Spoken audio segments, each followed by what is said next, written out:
A show of hands. Who remembers the 1996 Olympics in Atlanta? Okay, I see a lot of hands. So one of the biggest sports stories from that Olympics was the U.S. women's gymnastics team. They were kind of in competition to go for the gold medal for the whole team. Mary Lou Retton had won it individually back in the 80s, but never before an entire team. And they were going up against who? Russia, Belarus, Ukraine, and all these like Eastern European countries that really dominated the sport. But that year, 1996, there were 7 young girls from across the country who had their eyes set on going for the gold. And now here's the name, if you remember this, put up your hand. Kerri Strug. Okay, yeah, a lot of hands went up. So in order to win the gold medal, they were like neck and neck with Russia. And it came down to one final event, the vault. If you know what the vault is, it's like you run down a huge runway, you jump on the springboard, you jump on the vault, and you kind of fly up in the air, do a bunch of twists, and land. So Kerri Strug had to do that. She had to get like a 9, up in the 9s to get the gold. So she does her first one, she goes, lands, falls, and she sprains her ankle while doing it. So now, she has to you get 2 chances in the vault in every girls' gymnastics, two chances in the vault. Now she's limping and she's going back to the starting line.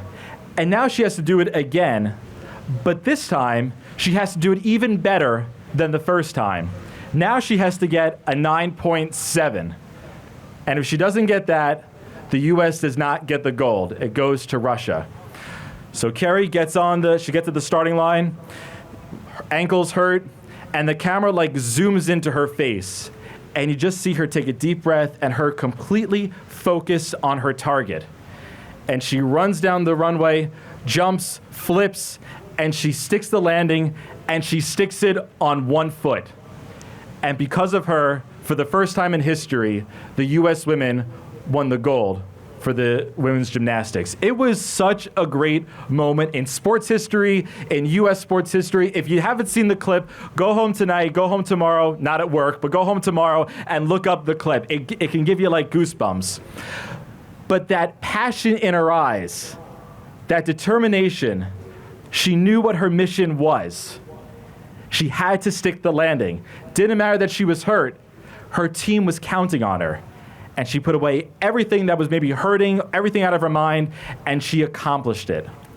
And in today's gospel, Jesus gives a mission for the 12 apostles.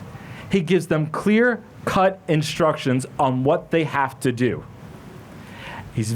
And so when you kind of have like a mission, focus, people are better able to like prepare for it and accomplish it. Think about companies, for example. How many companies out there have a mission statement? What's the purpose of their company?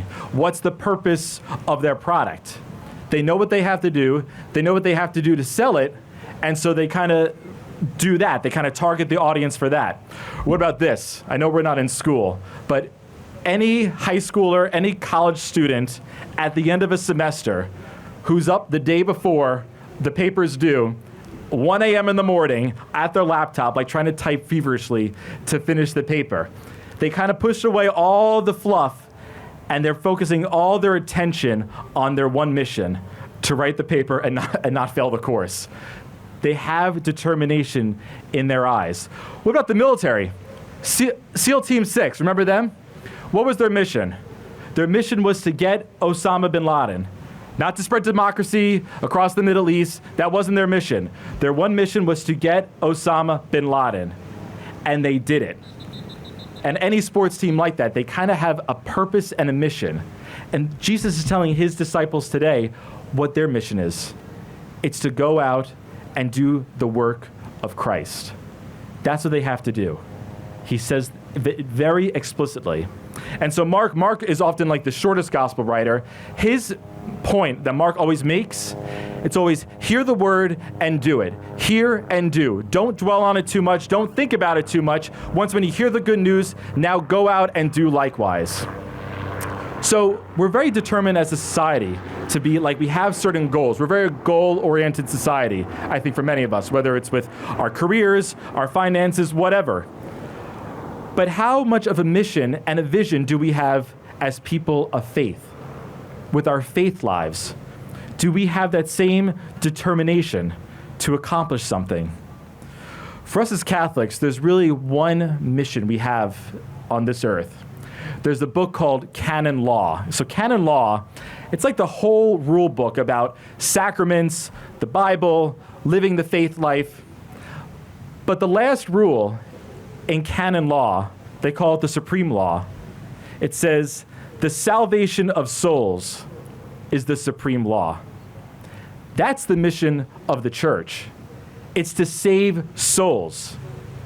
We're not in the business of making people feel good.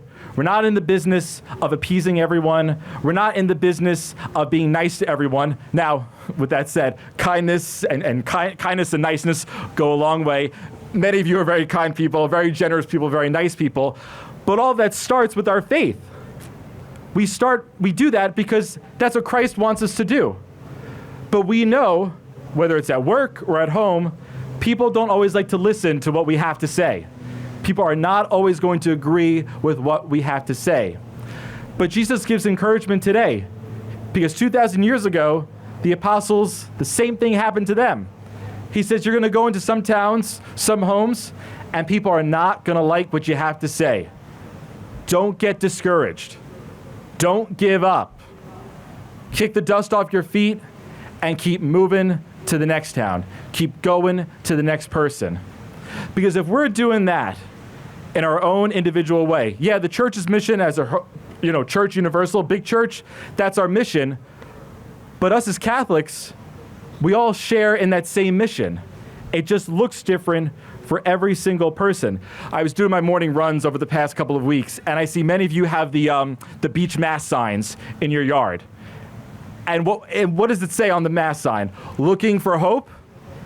It's pointing people back to Christ. We're trying to show people who our Savior is. Because all of us here today, beautiful Sunday afternoon on this beach, we're all broken people. We all have stuff going on that's hurting, brings us down, could be sad. But we have an answer for that. The answer is Jesus Christ. He's the divine doctor. He could heal anyone and anything. And we've been touched by him in such a way that now our mission is to go out and to continue to tell people about him. And people may look at us at times as backwards, as dumb, stupid, bigoted, but their opinions don't matter. Our boss's opinions don't matter. Our neighbors' opinions don't matter. Not even our spouses or our children's opinion. Jesus Christ's opinion is the only one that's going to matter at the end of time. Because he's the true doctor. He's the just judge.